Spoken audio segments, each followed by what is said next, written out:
हर हर महादेव। देवों के देव महादेव जी के चरण में प्रणाम। मेरा प्रणाम स्वीकार हो। गुरु भाई बहन, मैं एक कथा सुनाने जा रही हूँ। इस कथा को पूरा सुनिए और जानिए। एक गरीब आदमी थे। वो बेचारा प्रतिदिन शंकर भगवान के पूजा करते थे, लेकिन पूजा कैसे करते थे? पति पत्नी, उनके पास कुछ भी नहीं था। शंकर भगवान पे वो बेल पत्र तोड़ लेते थे, जंगल से ले आते थे और पति पत्नी दोनों नदी किनारे चल जाते थे। पूजा करने के लिए उनको थाली और लोटा भी नहीं था। वो बेचारा नदी किनारे चल जाते थे और दोनों मिलकर बालू का शिवलिंग बना लेते थे। पति पत्नी दोनों शिवलिंग बनाकर और उस पे चढ़ा देते थे। शिवलिंग पे चढ़ा देते थे बेलपत्र और चूरू से पानी देकर और शंकर भगवान का पूजा अर्पित कर देते थे। शंकर भगवान का पूजा अर्पित कर देते थे। शंकर भगवान भी खुश हो जाते थे।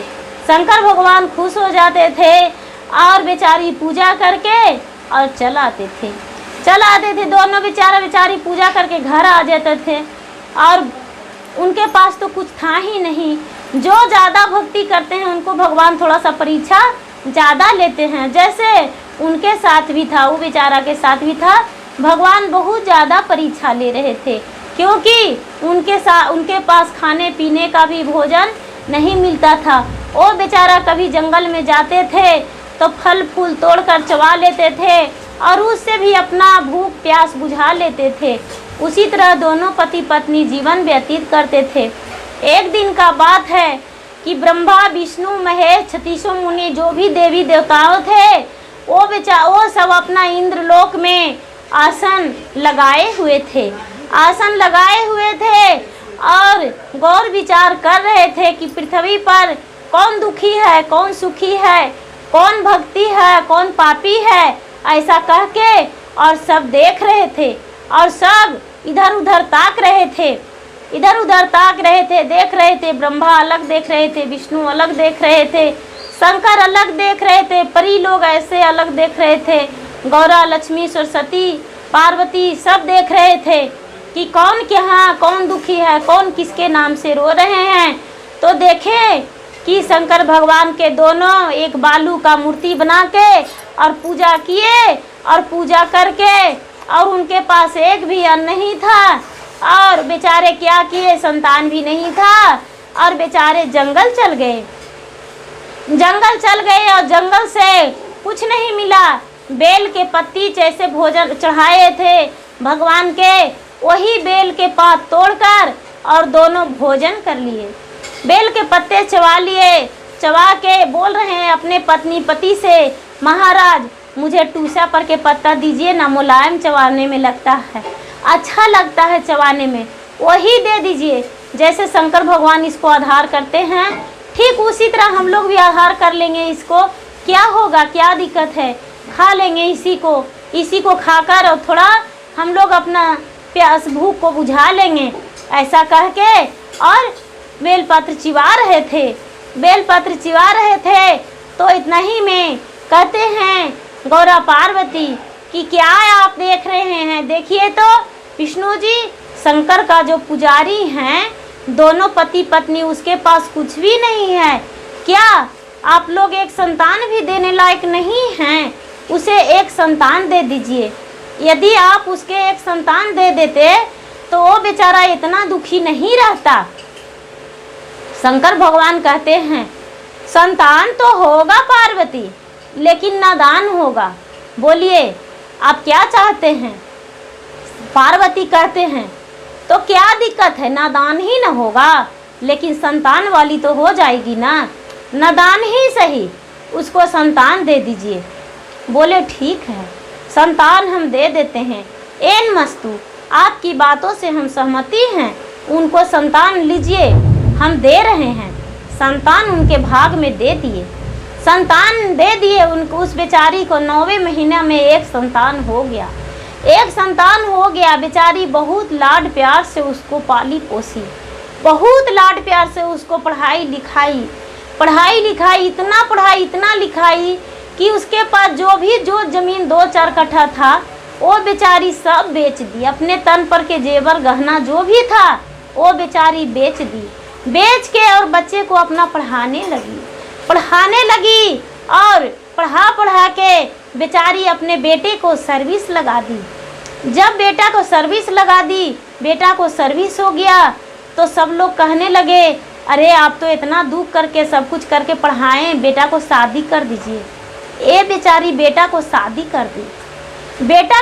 कर दी और जब बहू आई तो इतना हरामी, इतना डायन आई कि अपने सास को देखना भी पसंद नहीं करती थी और देखना भी नहीं पसंद करती थी। ये बेचारी क्या करे, बेटा अब जो उसको था वो परदेश चल गया अपने बहू के पत्नी के साथ लेकर। कुछ शादी हुआ 2-4 दिन, 8 दिन, 10 दिन के बाद उसके बहू पत्नी बोलने लगी कि हम आपके माँ के साथ नहीं रहेंगे, आपके माँ के साथ रहने हम योग नहीं हैं। आपके माँ भुनिया की तरह रहती है, भगोनिया की तरह रहती है, भिखमंगनिया की तरह रहती है। उसको बेचारी को पूरा ताना देने लगी, आपके माँ के साथ नहीं रहेंगे, आपके साथ चलेंगे। वो क्या की बहू उसके पति के साथ चल गई और ये बेचारी दर दर भटकने लगी, भीख मांगने लगी। भीख मांग के लाती थी और भोजन करती थी। इसके पति भी भीख मांगते थे। जब समय इनका गिर गया तो भीख मांगते थे और भोजन करते थे। लेकिन क्या करें, वैसा ही करके अपना जीवन व्यतीत करते थे। कुछ दिन हुआ तो सबका ड्यूटी से छुट्टी होता है, उसके बेटा के भी छुट्टी हुआ। उसको बेटा बोले चलो घर, उसके पत्नी आने के लिए तैयार नहीं थी, लेकिन बहुत कोशिश करने से आई। जब आई तो देख रही है कि उसके माता पिता भीख मांगते हैं।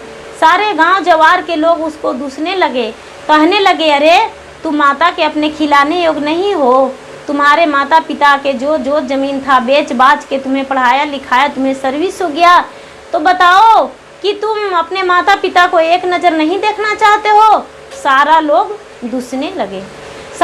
दूसने लगे तो माता पिता के एक नज़र देखने लगे। थोड़ा अनाज ला के धर दिए और सब लोग बोले कि तुम्हारे माता बूढ़ी हो गई है, अपने पत्नी को छोड़ दो, देखो सालों के साल क्या रखोगे देश प्रदेश में, तुम शादी किया और लेके चल गया, इतना सारा दिन पर आया और बताओ इतना दिन के बाद आया है और फिर तुम लेके चले जाओगे, अच्छा नहीं लगेगा, छोड़ दो माँ के पास। माँ के पास अपने पत्नी को छोड़ दिया और छोड़कर और फिर अपना प्रदेश चल गया।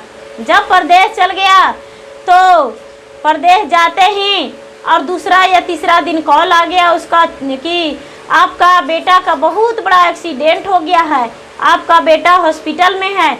जब तक इसका जो पत्नी थी वो सास को झोटा धर के और नवा रही थी और मार रही थी कि तुम्हारे चलते मेरा पति लेकर प्रदेश नहीं गया, तुम मुझे नहीं जाने दिए हो, ऐसा कह के ये बेचारी जो ऐसा सुनी तो ये बहू से लड़ने झगड़ने को लिए छोड़ दी और छोड़कर और ये बेचारी जो भी इसके पास भीख मांगे हुए धन था वो धन लेकर अपने बेटा के पास चली गई।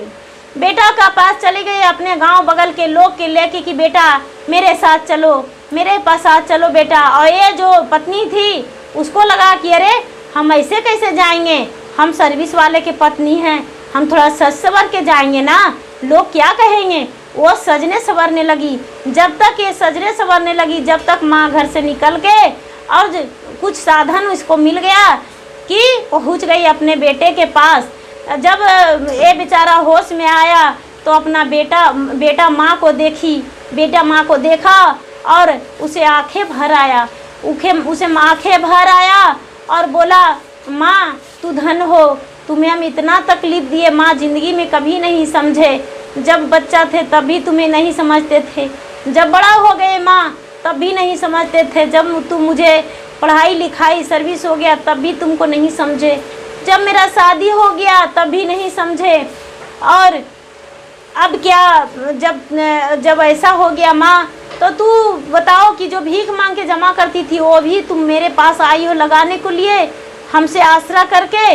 माँ बोली बेटा बेटा होता है, तुम मेरे खून हो, मेरे रक्त हो, मैं अपना जान देकर भी तुम्हारा जान बचा लेंगे बेटा, तू ऐसा क्यों सोचते हो।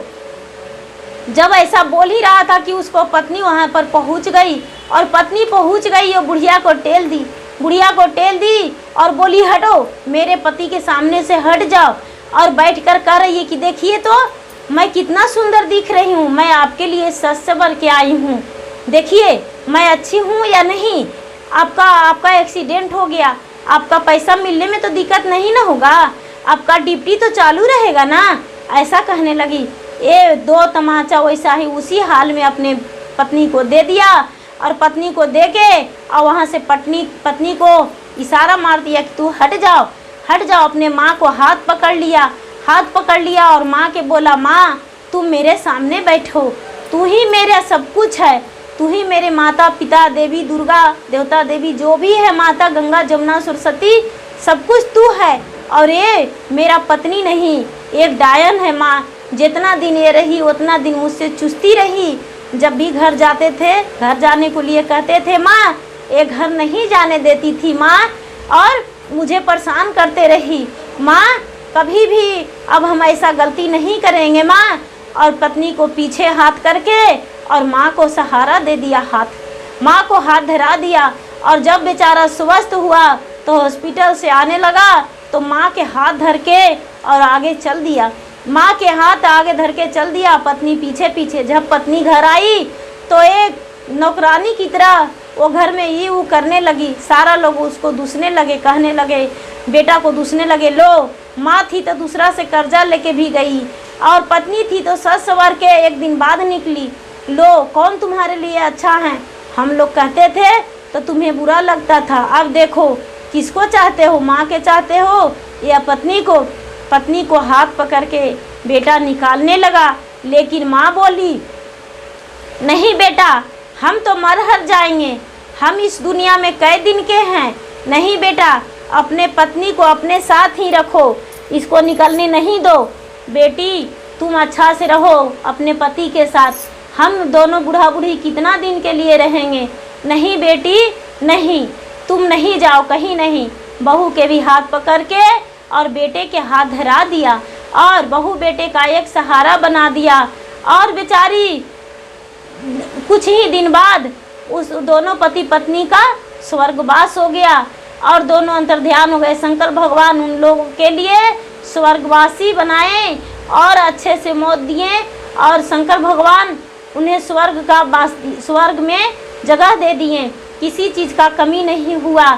उन्हें नादान ही बेटा मिला, सुख नहीं मिला। नादान बेटा शंकर भगवान पहले ही बोले थे पार्वती का कि नसीब में बेटा नहीं है, नादान मिलेगा, तो नादान ही मिला, लायक नहीं मिला, लेकिन पुत्रवती हो गई। वो बेचारी का संतोष यही रहा कि मुझे पुत्र तो हो गया ना, और पुत्र देखकर ही उसके देखते देखते अपना जीवन व्यतीत कर लिया, लोगों के ताना से बच गया। ना से भला नादान भला, ना भला ना नादान भला। लेकिन चाहिए शंकर भगवान, जिसको संतान नहीं है उसको संतान दे दीजिए, जिसको धन नहीं है उसको धन दे दीजिए। महाराज जो लोग बीमार हैं उन पे दया कीजिए, उनको बेड से हटा के उनके अमर कीजिए। जो सुहागिन अपने सुहाग के लिए प्रार्थना कर रही है उसका प्रार्थना के सुनिए महाराज। शिव गुरु सब पे दया कीजिए, शिव गुरु सब पे दया कीजिए।